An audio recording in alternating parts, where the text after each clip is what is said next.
Здравствуйте! Сегодня мы рассмотрим тему компетенции избирательных комиссий по рассмотрению избирательных споров. Сегодня у нас в гостях эксперт по избирательным спорам Мамытова Канышай Болотбековна. Канышай Болотбековна, здравствуйте! Мы уже говорили с вами о том, что избирательные комиссии вправе применять определенные меры по результатам рассмотрения избирательных споров, в том числе накладывать и финансовые санкции. Вот сейчас хотелось бы каждый из этих случаев рассмотреть в частности, в каких случаях и за какие нарушения они могут быть применены. Да, на самом деле у избирательных комиссий с 2019 года появилось право применять финансовые санкции к нарушителям, то есть налагать денежные штрафы. Если мы посмотрим Кодекс о нарушениях, то это получается статьи с 42 по 48. Это ряд статей, которые устанавливают ответственность за нарушение прав участника избирательного процесса, нарушение правил проведения предвыборной агитации, за непредоставление отпуска кандидату, потому что по закону, когда он идет на выборы, администрация по месту его работы должна предоставить ему отпуск. Есть статьи, которые устанавливают ответственность за умышленное уничтожение агитационных материалов, либо за распространение подложных агитационных материалов, анонимных агитационных материалов. То есть все эти статьи с 42 по 48, они относятся к компетенции избирательных комиссий, и по этим делам, получается, избирательные комиссии вправе рассматривать такого рода нарушения на основе каких-то поступающих заявлений, жалоб субъектов избирательного процесса, либо сами установив факт нарушения, как часто делали на прошедших выборах рабочей группы на основе мониторинга тех же самых социальных сетей.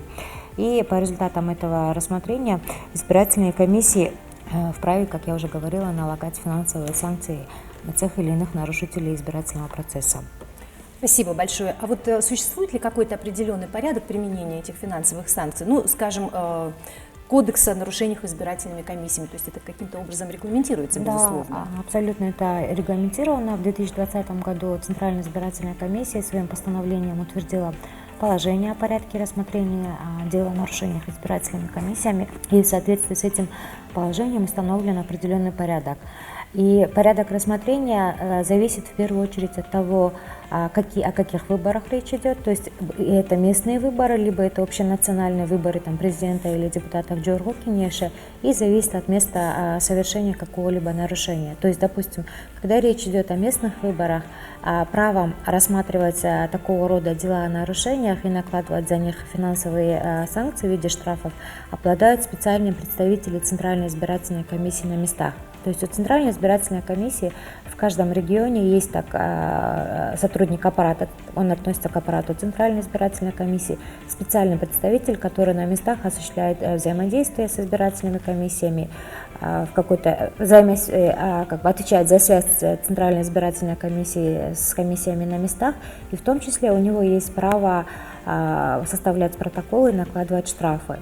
Когда речь идет об общереспубликанских выборах, в основном такого рода дела они рассматриваются специально уполномоченным сотрудником аппарата Центральной избирательной комиссии. Вообще, что это такое? То есть, по аналогии, когда вы нарушаете правила дорожного движения, и вас останавливает инспектор и составляет протокол о наложении штрафа, вы идете оплачивать этот протокол. То есть здесь эта административная процедура, она по сути напоминает ту же процедуру. То есть есть какое-то нарушение, уполномоченный сотрудник Центральной избирательной комиссии, он составляет протокол о нарушениях, и на основе этого протокола, где есть специальный код, он вносится в единый реестр нарушений, вы идете и оплачиваете этот штраф. То есть это та практика, которая широко применяется уже избирательными комиссиями, начиная с прошлого года. А если продолжить этот вопрос и поинтересоваться тем, какие-то еще органы могут рассматривать избирательные споры в соответствии с Кодексом о нарушениях? Да, помимо избирательных комиссий, по Кодексу о нарушениях есть одна статья, которая четко относится к компетенции органов внутренних дел. Это очень интересная статья в условиях нашей страны. Это статья 42 прим. 3. Она устанавливает ответственность лица, которое получает деньги либо иные материальные ценности в качестве подкупа. То есть я считаю, что это очень нужная статья в условиях нашей страны. Конечно, где-то она, возможно, не отвечает международным стандартам демократических прав, но тем не менее это особенности нашей политической ситуации, особенности, можно сказать, наших избирательных кампаний, когда мы были вынуждены, по аналогии есть статья «Дача взятки» и «Получение взятки», которая устанавливает ответственность для обоих лиц.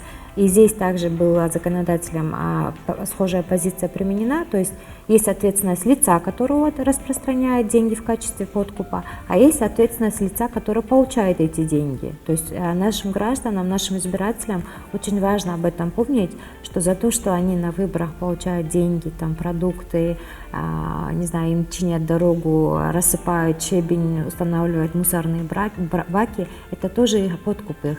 И за это они тоже могут нести ответственность. И дела по такого рода нарушениям, они как раз-таки рассматриваются органами внутренних дел. И помимо этого надо вот также отметить, что есть две статьи. Это распространение анонимных агитационных материалов и уничтожение агитационных материалов. Они относятся к компетенции избирательных комиссий, то есть по ним избирательные комиссии могут к нарушителям применять санкции в виде штрафов. Но мы понимаем, что сами избирательные комиссии только при наличии каких-то видео, фотоматериалов, заявлений могут сразу установить, кто занимался этим. А на практике, допустим, очень часто, это очень распространенное, хотя и такая широко неизвестная, но это распространенное нарушение, по статистике МВД, уничтожение агитационных материалов, когда вот жгут, рвут билборды, там, листовки срывают и так далее. И, соответственно, виновных лиц в этом случае устанавливают органы внутренних дел. Они эти материалы передают в избирательные комиссии, а уже избирательные комиссии к виновным применяют наказание в виде денежных штрафов. Чрезвычайно важное примечание, спасибо большое. И заключительный вопрос. Как часто на практике избирательной комиссии привлекали к ответственности по кодексу о нарушениях? Следует отметить, что вот практика применения избирательными комиссиями финансовых санкций в виде денежных штрафов, она широко начала применяться с 2020 года, то есть с момента вступления в норму в силу вот этих норм. И вот если мы посмотрим вот практику рассмотрения на примере президентских выборов, на примере выборов ЖК и местных, то мы увидим следующую картину. В ходе парламентских выборов в 2020 году избирательными комиссиями было составлено порядка 13-15 протоколов, и общая сумма денежных штрафов на основании протоколов, которая была внесена в республиканский бюджет, она составила порядка 160 тысяч сомов. На досрочных выборах президента было составлено около 10 протоколов, и на их основе тоже около 50-60 тысяч сом было внесено в республиканский бюджет. И в ходе проведения выборов депутатов местных кенишей также было составлено около 15-20 протоколов, и общая сумма поступлений также составила около 130, по-моему, тысяч сом. И здесь важно отметить, что эти денежные штрафы, они применялись не только кандидатам и политическим партиям, они также применялись и к избирателям, они применялись и к средствам массовой информации, которые нарушали правила проведения предвыборной агитации. При этом, насколько мне известно, ни один из этих протоколов он не был обжалован ни в вышестоящую избирательную комиссию, ни в судебном порядке. То есть это некая, на мой взгляд, позитивная тенденция, когда субъект он соглашается с тем, что с его стороны было совершено нарушение, и несет ответственность за совершенное нарушение в виде денежного штрафа. Но, с другой стороны, мне бы хотелось отметить, что все время жизнь не стоит на месте, кандидаты, политические партии каждый раз пытаются найти те или иные пробелы в законе и использовать их в своих незаконных целях. И поэтому каждый раз избирательная кампания показывает, что есть пробелы, есть коллизии в каких-то нормах, которые постоянно нужно совершенствовать, и в том числе и необходимо внесение изменений, дополнений в тот же самый кодекс о нарушениях. Я думаю, что эта работа будет проделана в ближайшее время. Да, действительно, в предвыборной гонке все методы хороши, но главное условие, чтобы они были честными. Спасибо большое за сегодняшнюю беседу. Благодарю вас, Канышай Булатбековна.